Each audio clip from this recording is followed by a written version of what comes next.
प्रधानमंत्री नरेंद्र मोदी के बराबर में कैसे कश्मीर पर बोलने वाले और प्रो पाकिस्तान एजेंडे पर काम करने वाले तुर्की के राष्ट्रपति भारत के प्रधानमंत्री के बराबर में आकर खड़े हो गए।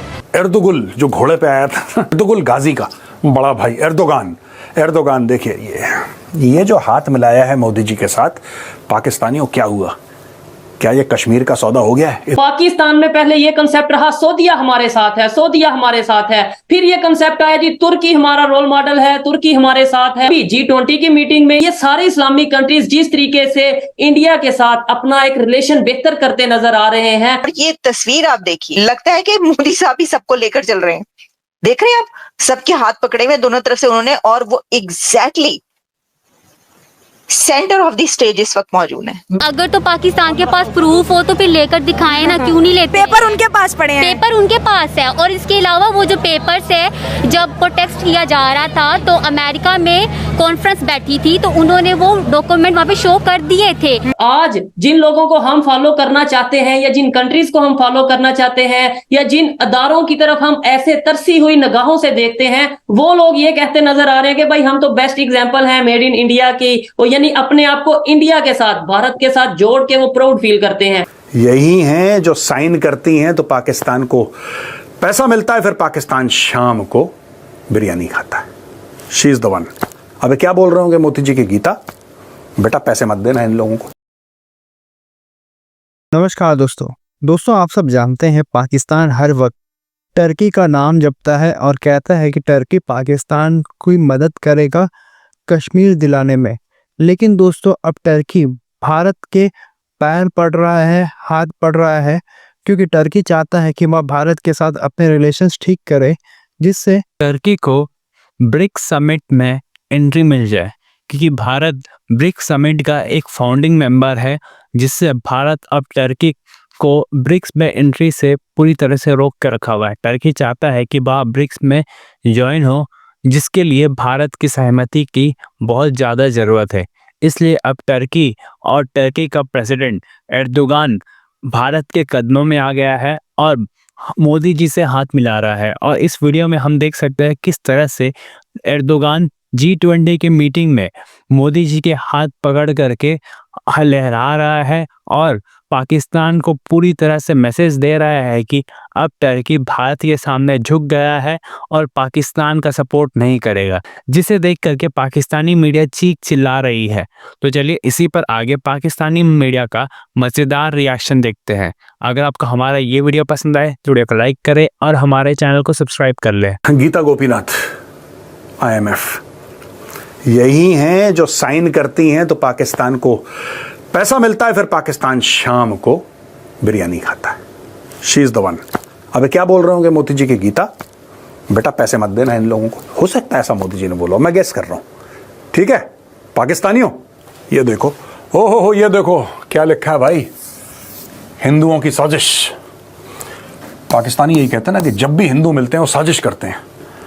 ये देखो, हम लोग भी यहाँ पे साजिश ही कर रहे थे ये शूट करने से पहले कि पाकिस्तान को किस तरीके से नुकसान पहुंचाया जाए। ये देखो, ये हिंदुओं की साजिश चल रही है। ये बोल रहे हैं कि पाकिस्तान को पैसे मत देना। वहाँ पे वर्ल्ड बैंक वाले को बोला, अजय बांगा को, और यहाँ पे गीता गोपीनाथ और मोदी जी दोनों के दोनों हिंदू बैठ के यहाँ पे साजिश कर रहे हैं पाकिस्तान के खिलाफ। और दोस्तों, आखिरी फोटोग्राफ आपको बिल्कुल मज़ा आ जाएगा। और पाकिस्तानियों, आप भी देखना, ये आपके लिए ख़ास तौर से आखिरी 2-3 स्लाइड्स आपके लिए हैं।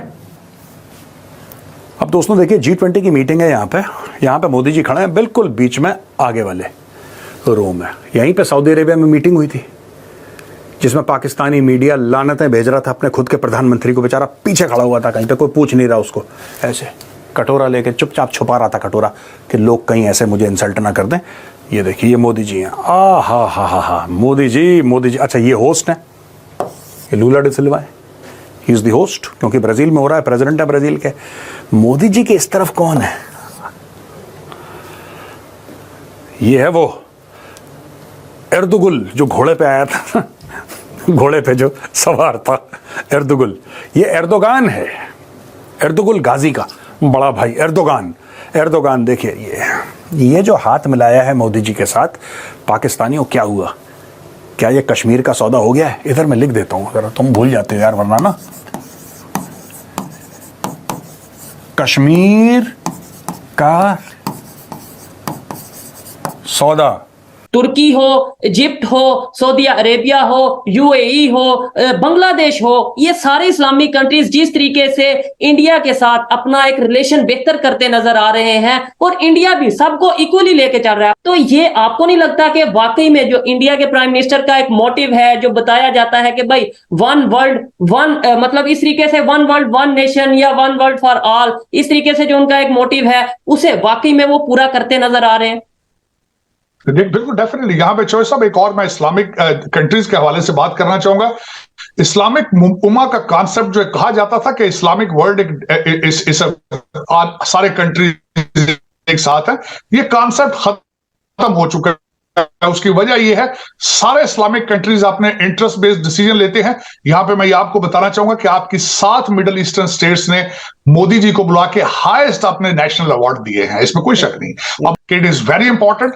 और दूसरा जो ये खासकर मैंने देखा वो हमारे जो मुसलमान मुल्कों के साथ एक तनाव चलता रहता है कि लीडरशिप, कभी ओआईसी की लीडरशिप में कंपटीशन शुरू हो जाता है, कभी सऊदी अरेबिया, कभी टर्की और कभी इंडोनेशिया।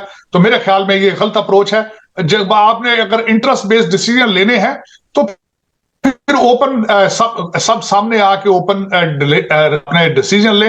लेकिन मैं जिस तरह हमेशा इस चीज का सबसे बड़ा एडवोकेट रहा हूं कि पड़ोसियों के साथ और बिलखसूस पाकिस्तान भारत के रिलेशनशिप बेहतर होना बहुत जरूरी है। पाकिस्तान के लिए सब मैटर ऑफ सर्वाइवल।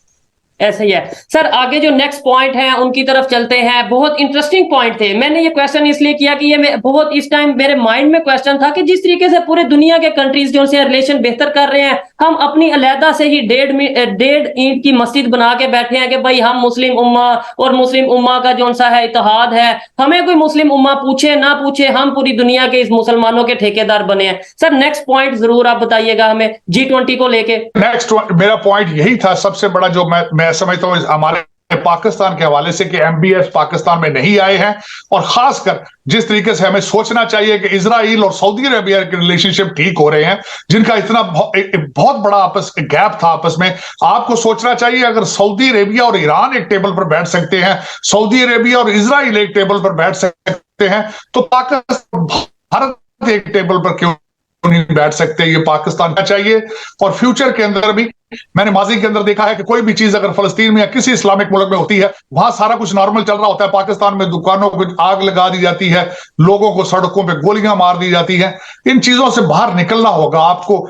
ये 21st century, I think this is a geoeconomic century, is not the century for the war और दहशतगर्दी। मेरे ख्याल में हमें सोचना होगा कि वेयर वी स्टैंड एट और व्हाट इज आवर डायरेक्शन।